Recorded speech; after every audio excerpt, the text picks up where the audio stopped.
Today I'm going to share my experience on my very first official Downwind SUP Foiling race at Z Race in Guadeloupe. Let's go!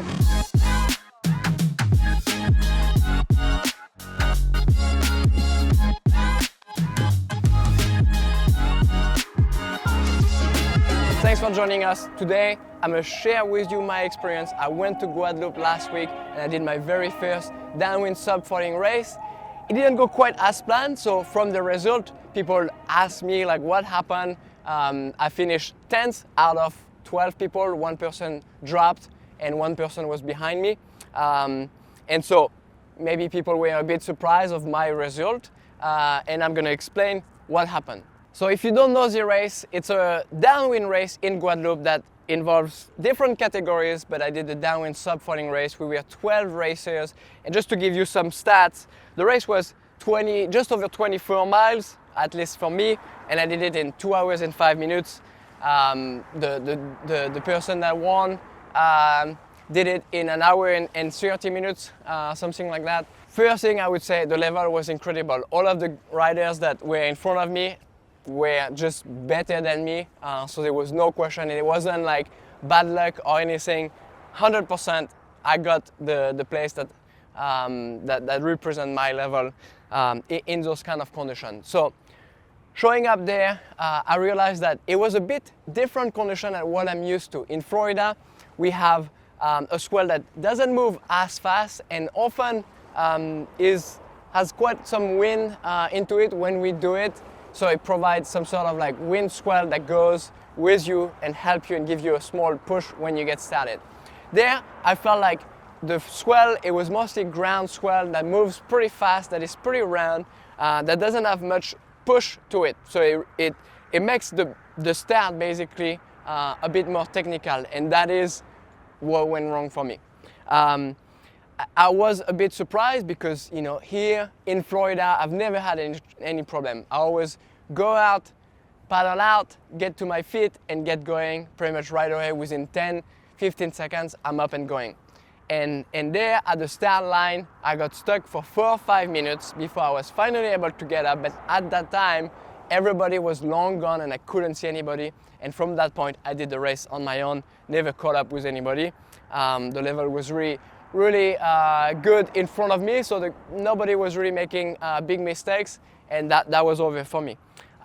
So even though I have zero problem getting started on flat water, I decided to go with the Blackbird 80x18, so it's a really fast board to take off early, 115 liters, so it's definitely a good board for me. I've used it in many times and I have no problem with it. It's actually helping me getting on smaller foils, but for this race I decided not to go too small and I went with the 1100 Pure from AFS. And again, that's a foil that I can pop up on flat water 100% of the time, no question. But what happens is in swell it gets a bit more technical. So flat water, you know, it's pretty much all your technique and you're gonna get up. When you start getting into some bumps, you want the bump to help you. You want it to go downhill rather than uphill. And with the condition we have here, I'm very used to picking the bumps and make sure that the bump is helping me get up even faster than on flat water. There, I felt like I was always trying to go uphill. I couldn't find where to position and I couldn't find the timing. And I'm sure that comes with experience. Everybody there had like tons of experience in those kind of conditions and traveling around making those races. I would say what I was lacking most is just experience downwinding. I've put in tons of time on flat water because it's convenient. I can do it even when I'm busy with work days. I go to a beach, it's flat, I do 30 minutes of pop-up and then I get it done. But what I don't have much experience is just true downwinding conditions. I've maybe done 10 to 15 downwinders in my life, and that definitely was the difference during the race. So I found myself during the race trying to learn where everybody else was really pushing to get a good time with the condition that we had that day. We had about 15 knots kind of sideways, so that's also something that I think got me a bit confused with the takeoff, is that that wind that's a bit sideways is not necessarily helping you get up. And there was a bit of backwash which made the start very choppy.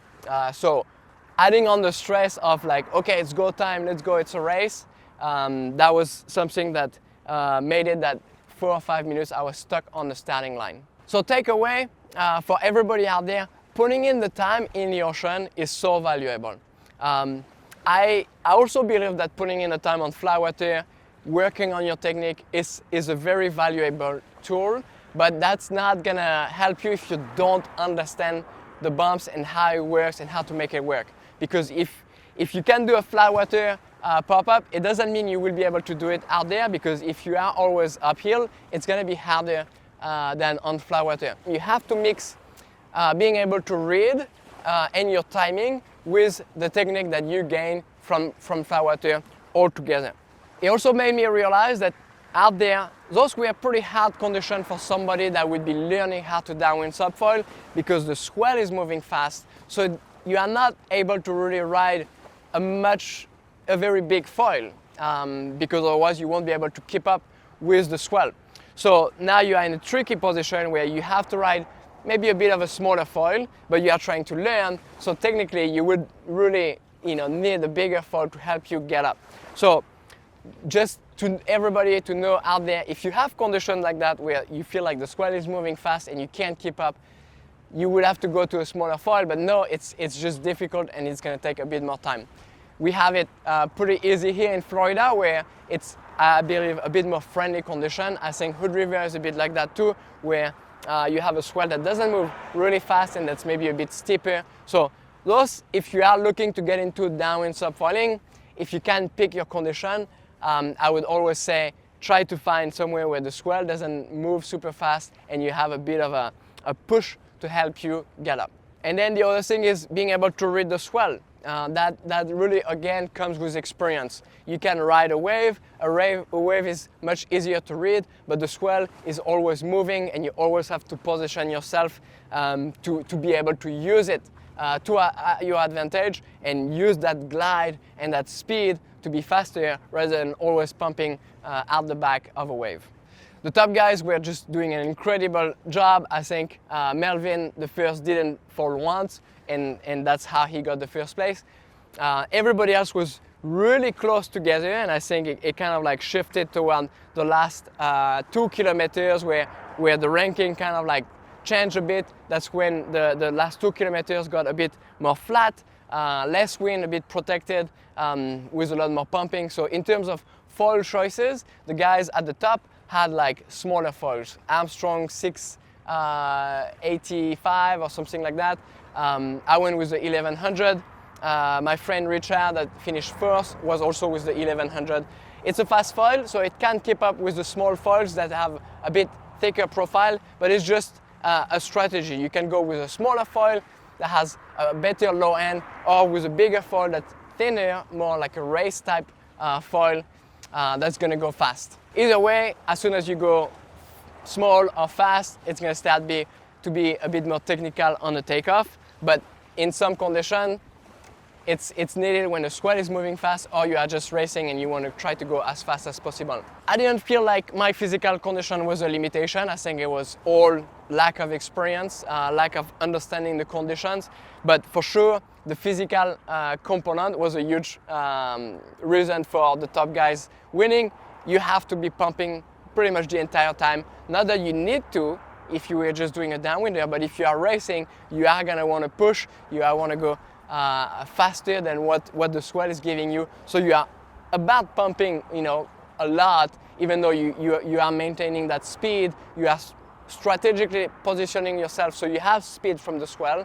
And if you just find yourself pumping the entire time but not using the swell, then you are still going to be slow. You are going to burn energy and you're still going to be slow, always pumping in the back, looking for bumps. That's about what I did too, which was looking for the bumps and where to position myself. On top of that, there was a bit of seaweed. That was the same for everybody, so didn't make a difference in anything. But in my experience, I fell a couple times trying to either avoid the seaweed or just running into it and having to stop. Just to give you some stats, my average speed was 11.7 miles per hour. That's counting the falls and the stops, which I pretty much fell 6 times, I believe, 6-7 times, so I had to take off every time. My top speed was 20.6 miles per hour, and to give you the stats in kilometers, my average pace was 3 minutes 12 per kilometers, and my top speed was 33.2 kilometers per hour. So once I was up on foil, it was okay, but definitely my challenge was just to get going and just my lack of experience reading the swell. Congratulations to every riders out there. Everybody crushed it. It was an amazing experience, amazing community to be a part of. We had so much fun. We did get to do a few downwinders before. I definitely recommend, if you are into downwind SUP foiling, to do some races. You learn so much from it. You meet new people travel around, and you can share your experience of where you come from and where other people come from, and really put yourself to the test. And to me, that's really where you're gonna learn so much. If you always ride at your home spot, you're gonna, get used to it, feel like you got it dialed, but then it's good to put yourself outside of your comfort zone. So to leave you on a positive note, well, that's it. Just always challenge yourself, always question, the way you do things, and put it to a test so you can truly learn and grow. You're not gonna grow if you always stay in your comfort zone. So that was my experience. I went out there and I learned so much, met awesome people, and so from there I think I'm just gonna get better and come back hopefully stronger next year, and I look forward to do this race. So share with us your experience, your struggle, what you've learned along the way. The point of this video is really to try to share my experience and really show, this is not an easy thing, and we are always, trying to figure it out. Even though it looks like I got it figured out where I live, it's not everywhere the same, and there is so much to learn from riding with other people from other places, and from traveling and truly experiencing it yourself. So I hope this video was helpful for you. I'm so fired up on downwind SUP foiling. If you are getting into it, I know it's hard, but it's so worth it. The struggle is worth it. And the struggle is not gonna end after your beginner phase. It's gonna come back. You are gonna face new challenges. So just embrace it. Embrace the process. Enjoy the struggle. And on this note, we'll see you guys next week.